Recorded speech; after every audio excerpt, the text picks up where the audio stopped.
नमस्कार, मैं हूं शिवेंद्र श्रीवास्तव और आप देख रहे हैं यूपी तक। यूपी में कांग्रेस और बीजेपी की लड़ाई अब दूसरे चरण में पहुंच गई है। यह लड़ाई शुरू हुई थी प्रवासी मजदूरों और बसों को लेकर के, लेकिन अब दूसरे चरण में क्या लड़ाई हो रही इन लोगों के बीच में, उससे पहले हम आपको बता दें कि पहले चरण में हुआ क्या था। दरअसल जब प्रवासी मजदूरों को बाहर से लाने की जिम्मेदारी सरकार पर आई तो सरकार के ऊपर आरोप लगने लगे कि वो सड़कों पर पैदल चलने दे रहे हैं, ट्रकों पर आने दे रहे हैं मजदूरों को और उनका ध्यान नहीं दे रहे हैं। कांग्रेस इस लड़ाई में कूद गई। उसने कहा हमसे 1000 बसें ले लो और हमको मौका दे दो कि हम मजदूरों को पहुंचा दें, और अगर हमको मौका नहीं देना चाहते तो सरकार खुद ही पहुंचा दे। लेकिन सरकार ने किसी भी सूरत में वो बसें लेने से इनकार कर दिया। आरोप यह लगाया कि बसें अनफिट हैं, उनका इंश्योरेंस नहीं है, टैक्स नहीं है, पोल्यूशन नहीं है और लिहाजा हम मजदूरों की जान से खिलवाड़ नहीं कर सकते, इसीलिए सारी बसें बैरंग वापस कर दी गई। अब जब बॉर्डर पर तैयार खड़ी बसें वापस भेज दी गई तो अच्छी खासी यूपी सरकार की किरकिरी हो गई। इस पूरे मामले में कांग्रेस के अध्यक्ष अजय लल्लू को गिरफ्तार भी कर लिया गया, एफआईआर भी दर्ज हो गई और कांग्रेस को सबक सिखाने के लिए सरकार ने बसें भी वापस भेज दी। लेकिन आम धारणा यह बनी कि बीजेपी सरकार इन बसों का इस्तेमाल कर लेती तो मजदूरों का भी भला हो जाता और सरकार भी हीरो बन जाती। इसी से निपटने के लिए सरकार ने एक दूसरा पैंतरा निकाला। 8 मई की एक चिट्ठी निकाली, वो भी इतने दिन बाद, और उसमें बताया कि कोटा से जिन छात्रों को यूपी सरकार लेकर के आई थी उसके लिए राजस्थान सरकार ने, जहां पर कांग्रेस की सरकार है, उसने पैसे मांग लिए थे, वो भी पेट्रोल भरवाने के नाम पे, छात्रों को घर पर सुरक्षित भेजने के नाम पे। और यह भी आरोप लगाया कि अगर जब वो पैसे मांग सकते हैं छात्रों के लिए तो वो कैसे मजदूरों के हितैषी हो सकते हैं, और इसी पर पूरा युद्ध शुरू हो गया। बीजेपी ने लखनऊ में प्रेस कॉन्फ्रेंस की तो राजस्थान में कांग्रेस सरकार ने प्रेस कॉन्फ्रेंस की और उन्होंने भी बीजेपी सरकार पर आरोप लगाए। पहले बीजेपी ने कांग्रेस पर आरोप लगाया था कि उनकी बसें खराब हैं, लेकिन बाद में राजस्थान सरकार अब बीजेपी पर आरोप लगा रही है कि जो बसें कोटा में छात्रों को लेने के लिए गई थी उन बसों में भी ऑटो और तिपहिया वाहनों की लिस्ट थी, यानी वो बसें भी गड़बड़ थी और गलत जानकारी दी गई थी। इस जानकारी के साथ राजस्थान सरकार ने बाकायदा एक प्रेस कॉन्फ्रेंस की और अपनी सफाई भी पेश की। कहा कि हमने तो चलो इनको जानकारी दे भी दी, लेकिन बीजेपी सरकार ने आज तक कांग्रेस पार्टी को उनकी गाड़ियों के गड़बड़ होने की कोई जानकारी ही नहीं दी। एफआईआर दर्ज कर ली है और अध्यक्ष को गिरफ्तार कर लिया, लेकिन उनको कोई जानकारी नहीं दी गई। अब बीजेपी वाले पीछे कहां रहने वाले थे। उन्होंने भी आरोप लगाया कि ये जो पैसे मांगे गए थे वो बाकायदा यहां के अधिकारियों से चिट्ठी लिखवाई गई, रिक्वेस्ट करवाई गई कि हमें गाड़ियां दे दिए ताकि हम अपने छात्रों को ले जा सकें। उसमें पेट्रोल भरवाने के लिए 19 लाख रुपए पहले दिए गए, फिर करीब 36 लाख रुपए का दूसरा बिल राजस्थान सरकार ने भेज दिया, जिसको यूपी सरकार ने भुगतान भी कर दिया है।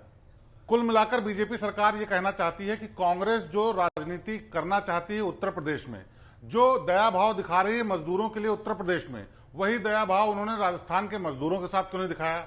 जब कोटा से बच्चों को लाने की बात थी, यूपी सरकार ने अपनी गाड़ियां भेजी थी और गाड़ियां कम पड़ गई, पेट्रोल की जरूरत पड़ी, तो उस वक्त ये दया भाव क्यों नहीं आया, उन्होंने तब पैसे क्यों मांग लिए। और अब यहां पर करोड़ों रुपए खराब करके राजनीति चमकाने के लिए, मीडिया में आने के लिए उन्होंने बसों की कतार लगा दी और अब कह रहे हैं कि बीजेपी सरकार ने उनकी बसें वापस भेज दी।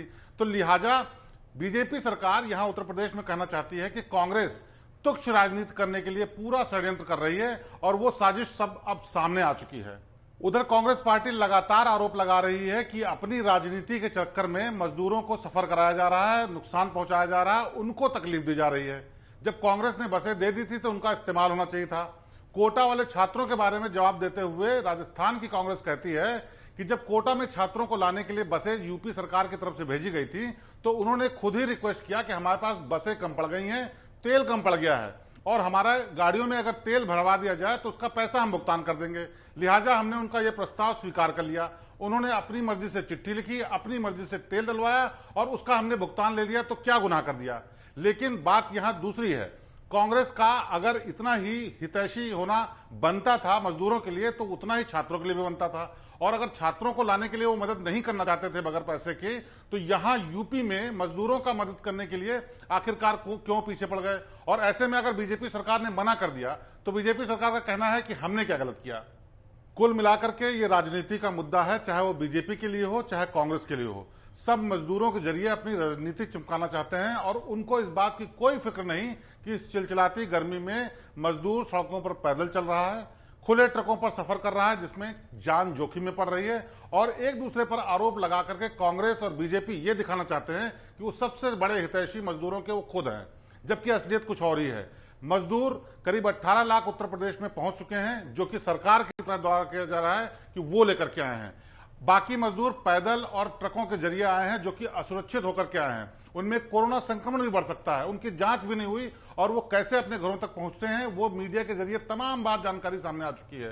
तमाम किलोमीटर पैदल चलने के बाद वो अपने जब घरों में पहुंचे हैं तो उनको कितना बड़ा खतरा है, उनके जरिए आसपास के लोगों को कितना बड़ा खतरा है, इसको लेकर चिंता किसी को नहीं।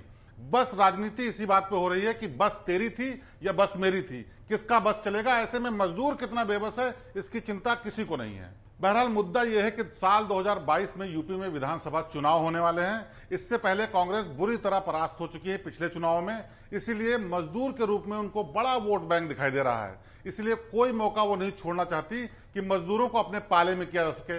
मजदूर वैसे ही परेशान है, रोजगार को लेकर के, सुरक्षा को लेकर, कोरोना संक्रमण को लेकर के और अपने परिवार का पेट पालने को लेकर के। ऐसे में भूखे पेट मजदूर को लुभाना आसान है, लिहाजा कांग्रेस चाहती है कि उनकी हितैषी बन करके अपने लिए जमीन तैयार कर ले। बीजेपी के साथ भी यही समस्या है।